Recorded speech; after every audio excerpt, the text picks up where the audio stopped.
What's up, people? Mr. Prince here. Welcome to Psych to our first lecture video enhanced edition. I want to cover a few things before we get into notes today. I'm sorry the video is going to be a little long, just because we're trying to get through some intro stuff and some housekeeping stuff, and I will try to keep the videos short. Um, the reason I'm also trying to not destroy you guys with content is because we decided as a district that we're going to slim all the classes down. We want to give you guys minimal amount of stuff to do because it's such a weird circumstance in our lives. So that's a benefit for you. A little weird for teachers because, yeah, we're not teaching as much, but we're prepping way more because we're trying to basically convert what we're used to doing into some kind of electronic thing. So I'm doing hours of prepping. It's kind of brutal. But one funny thing about this whole thing is I'm living and learning because I just recorded a 20-minute video without my microphone plugged in. So I just blankly stared at a screen with me clicking around and no voice. So here's take two. Yeah. Anyways, one good thing about this whole situation for you guys, you can pause while we're going through some notes. Pause it. I'm going too quick. Pause it. All right. You don't have that luxury in class. It's pretty cool. Another thing is because all the district is slimming down stuff for you guys in content. Um, that means that because we decided that you guys should not be doing as much stuff. To be fair, for not preparing you for this format of schooling, I just gutted your learning target guides or your note guides. There's a lot less stuff. So we're going to be going through some notes and you're not going to see any sections for it. It's because, yeah, I think it's important, but I'm not going to assess you on it. And then that brings us to assessments. How are we going to take tests? To Obviously, you guys are going to freaking cheat if we give you an assessment. Maybe some wouldn't. That surprised me because I would. Maybe you would cheat if we gave you multiple choice assessments. Maybe you wouldn't. But the point is, I think they're stupid. I just got out of teacher school. I'm getting a master's in teaching. I'm going on 8 years in school right now. I started off in psychology, sociology for my bachelor's. Now I'm doing a master's in teaching. Um, but we learned that multiple choice tests are not a great way to gauge your guys' understanding of stuff. It's efficient, yeah, but it's not a great way to see how much you've learned, and it disenfranchises you guys. High stakes testing sucks. I just got out of taking high stakes testing for a long time, and I agree with you. I'm putting words in your mouth, and you're agreeing with me. Got it? All right. Anyways, we have to do different kinds of assessments. That means projects. Projects can look like a lot of different things, but I want to give you guys choice in your projects. It means some short essays, long essays. I don't know yet. I'm still figuring out how I want to assess your learning on the stuff we're going over. All right. Probably not going to do group projects because those suck already and they suck even more online. That would not be fun. All right. So I'll save you that pain. Anyways, I'm always open for suggestions. Maybe all you guys like group projects. Let me know. All right. I want to run this class however you guys learn.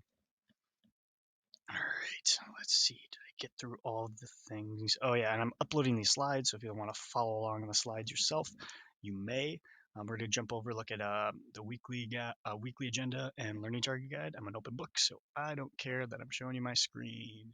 First, let's take a look at your weekly calendar. Here's our Google Classroom. I'm recording. I always record my stuff a day before, so this is Tuesday today, but you guys are probably watching this on Wednesday, unless you're staying up late to get ahead. That's impressive. So yesterday, you guys did some Flipgrid videos. Flipgrid videos, I want to debrief them a little bit. You guys are coming from Psych 1, you're in Psych 2 now, and these Flipgrid videos are to just like reinvigorate you, reignite the passion for psychology. It's interesting stuff. Why did I ask that question? And a lot of you guys had a lot of really good answers. Your two truths and a lie were really interesting, and I could tell that you're using strategies to try to get people to guess the incorrect lie. Um, and the whole point behind that thing was psychology is freaking complicated. Everybody chose a different strategy for different reasons, but if you remember from Psych 1, we're using the concept of the other. So the other being, I'm trying to trick somebody else. I'm trying to trick an other into believing something.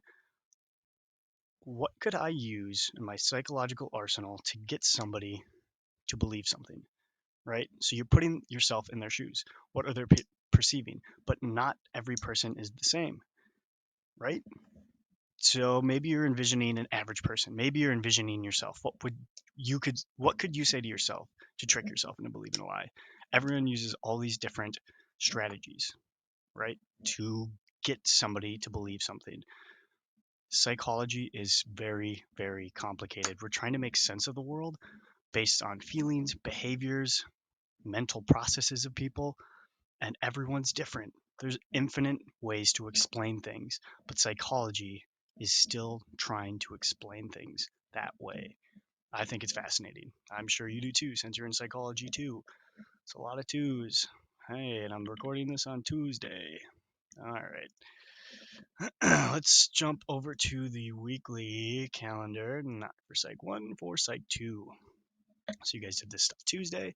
Now, Wednesday, this is what we're doing. Get the Unit 1 Learning Target Note Guide. That is posted on Google Classroom. Pop it open. It's your note-taking guide. This is the virtual presentation right now, and you're going to come up with an answer to this question. This is not familiar. We haven't learned it yet, but you will know exactly how to answer this at the end of this presentation. That's pretty exciting. You'll know how to explain an experience from a top-down processing perspective. Whoa, that's pretty impressive sounding. But after you answer that, or after you think about it, you're going to answer that question in your new Flipgrid you're going to make today. So I want to know about you guys. I do teaching because I hold relationships in high regard for my life, right? We don't live in a vacuum. I'm an introvert, but I really enjoy relationships. That's why I do what I do. I just came from delivering Jimmy John's and being a manager for 8 years. And man, does that job suck. Don't get stuck in a profession you don't like. You guys um, are making great strides. Stick to something that you're passionate about. All right, that's what I'm doing right now. I'm being a teacher, but that's something I can include in an About You Flipgrid post. Something about me.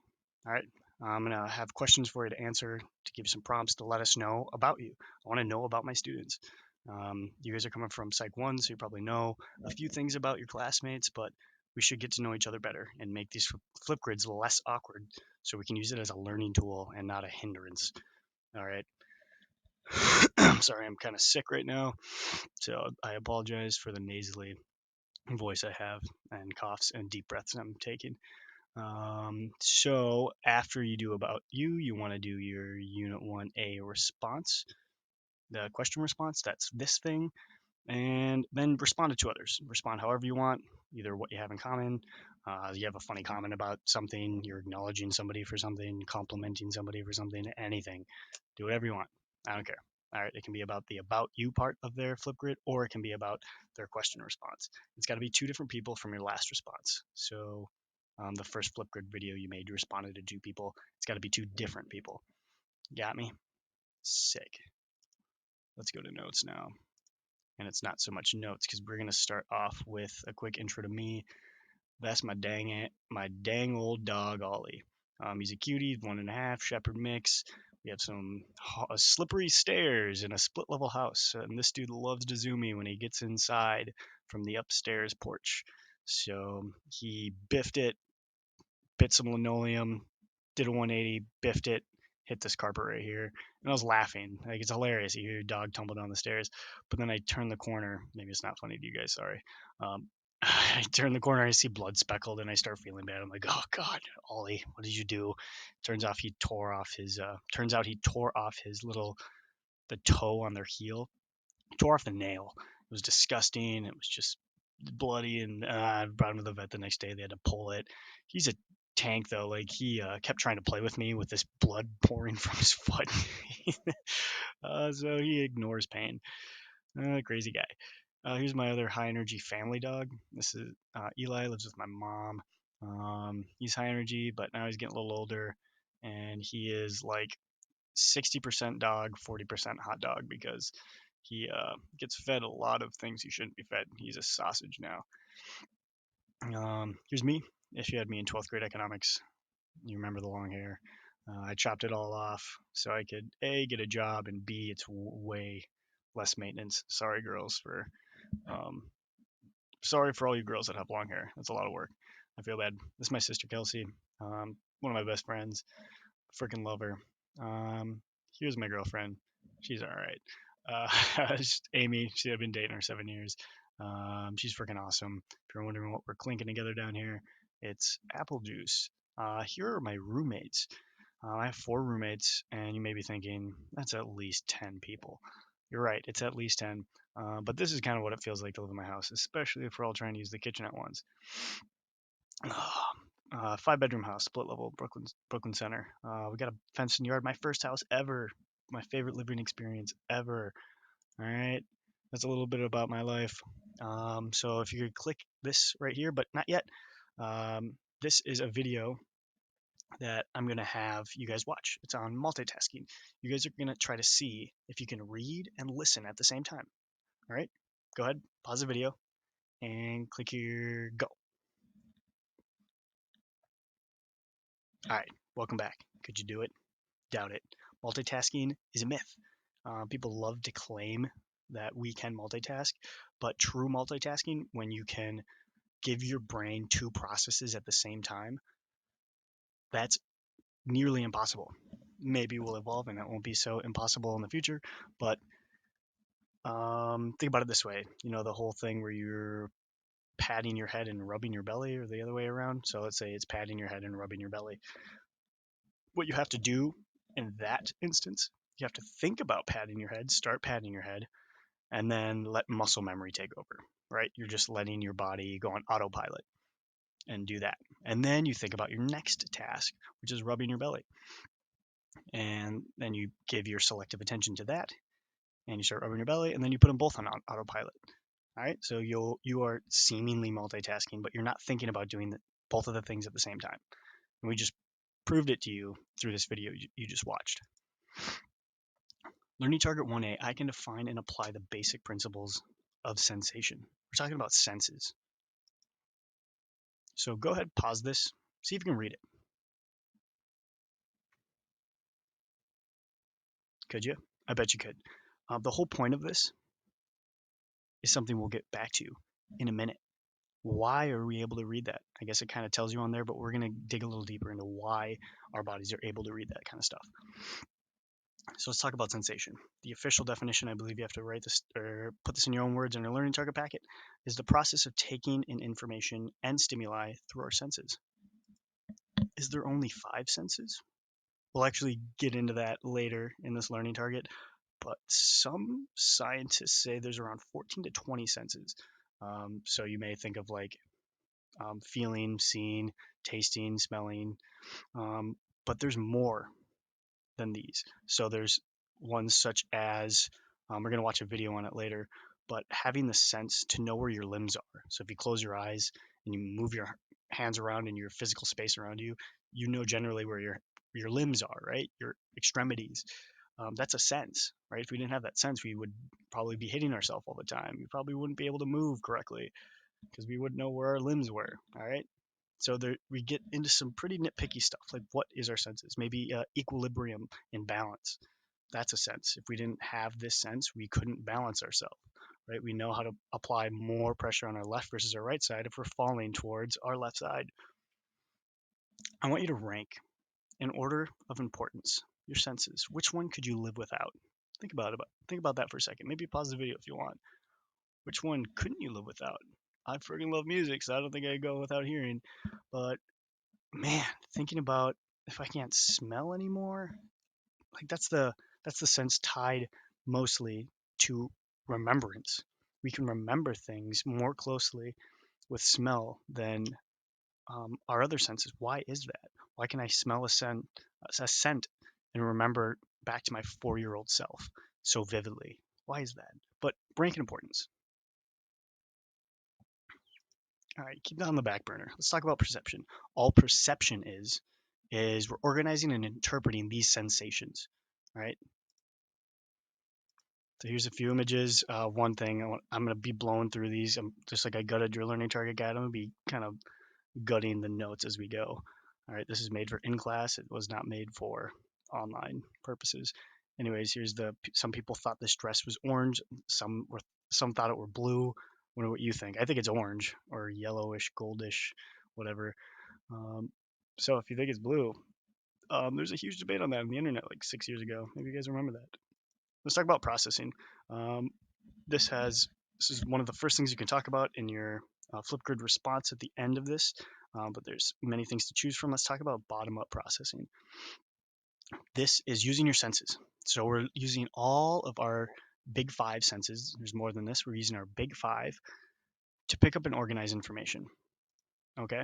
So we're using our sensations to figure out what's going on. Then we have top-down processing. That's using our experiences. We're not using our senses. We're using what we remembered, our experiences, our expectations to help us interpret what's going on right now. Okay? That's perception. We use them together all the time. If we only use one over the other, life would be pretty weird. I'm going to blow through this one. If you want to pause it and look at this, it helps you understand top down, bottom up. So here's an example of top down processing. We're using our experiences to process something. Excuse me. Sorry if that was loud as hell. You can interpret this message because of your expectations and experiences, just like that body of text I showed you from the University of Cambridge in the beginning of this video. If we take a look at this sentence, Izzy's volleyball game is a blowout. Her school's down 15-3. Check this out. Is and 15 is an exact match. But we understood that's what it was trying to say. The B in volleyball and the D in down. Sorry. The L in volleyball and the D in down is exactly the same. The H in school and the B in volleyball is exactly the same, but we were able to read that. We've used our experiences. We're using context to understand what we're looking at. So we use our sensation and perception. We have to use bottom up and top down processing to decipher this image. So bottom up, our senses, right? We're using our sight to figure out what we're seeing right now. And top down processing, we start seeing some faces. There's 13 of them. If you want to pause the video, see if you can find them all. All right, so here are them. Here they are. God. All right. So even though we see these as faces, this could just be naturally occurring, but we see these as faces because we're using our concept of what a face looks like, our facial recognition.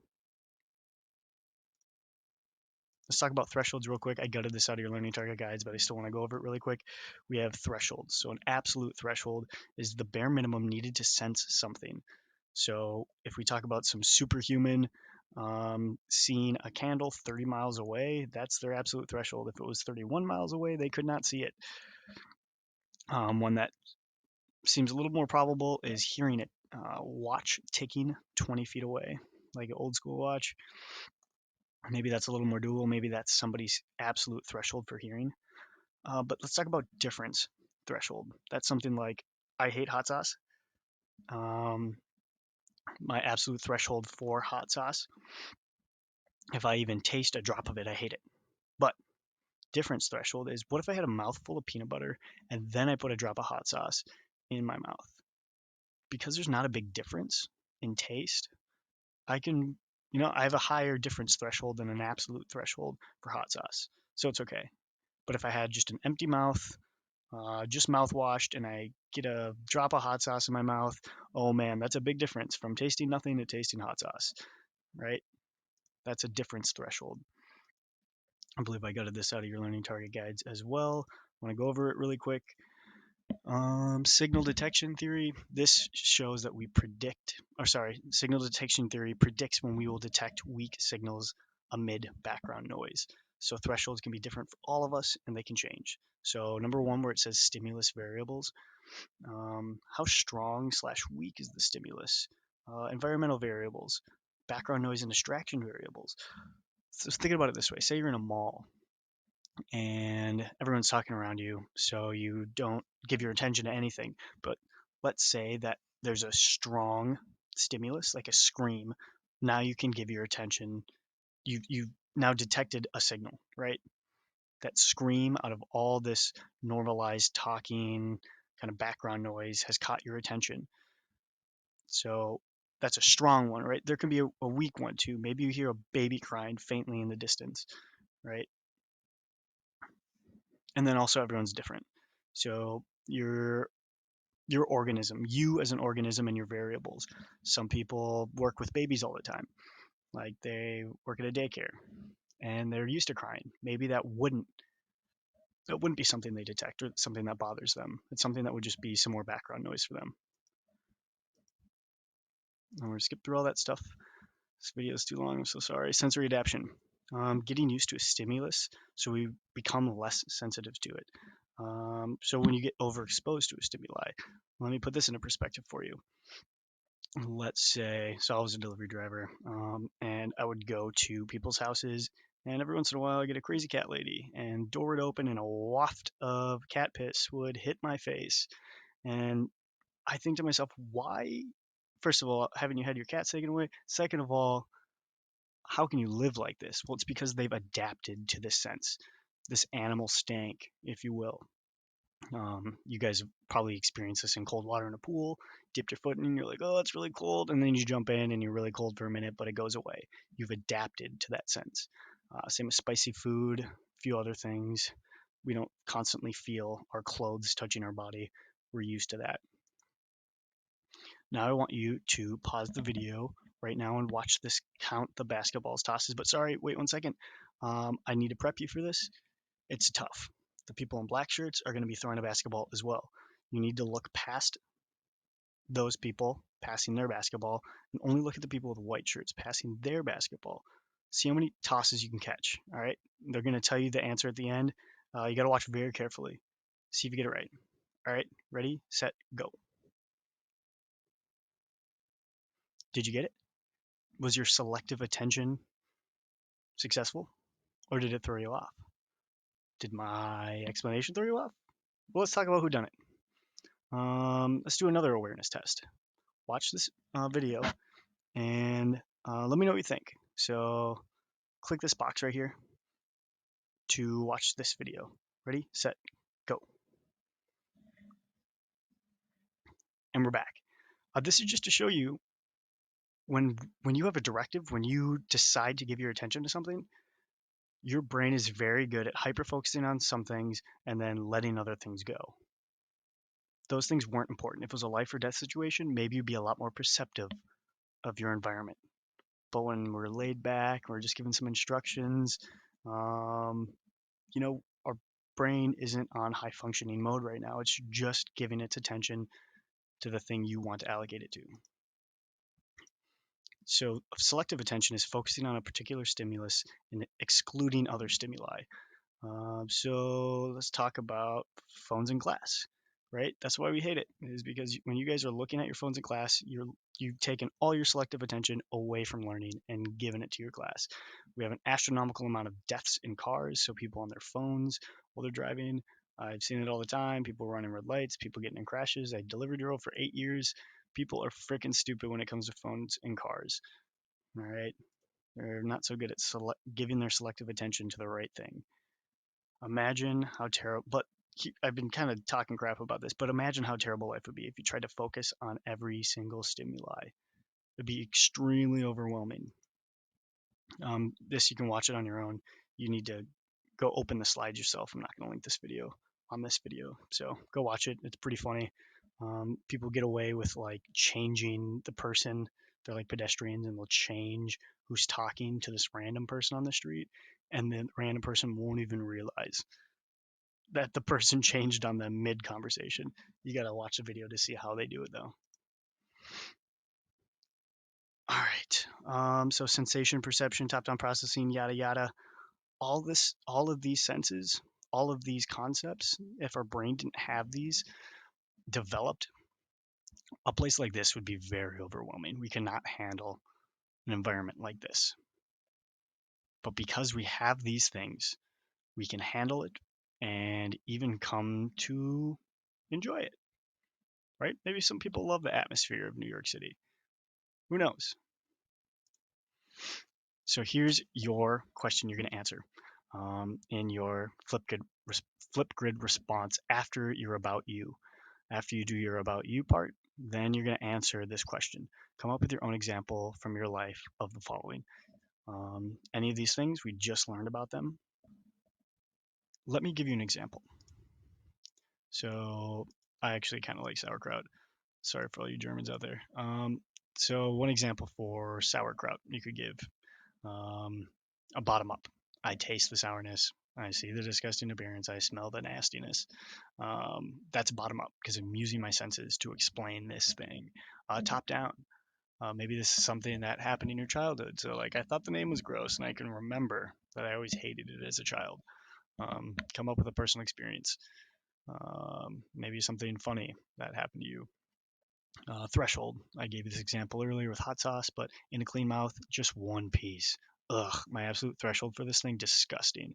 But if I had a mouthful of peanut butter, this is gross too, but I couldn't taste the sauerkraut as much. So I could put a couple pieces in my mouth without hating it as much. And here's the others for an example. This video is way too long, so I gotta stop it right the frick now. All right, people. I appreciate you bearing with me. I promise these videos will not be this long in the future.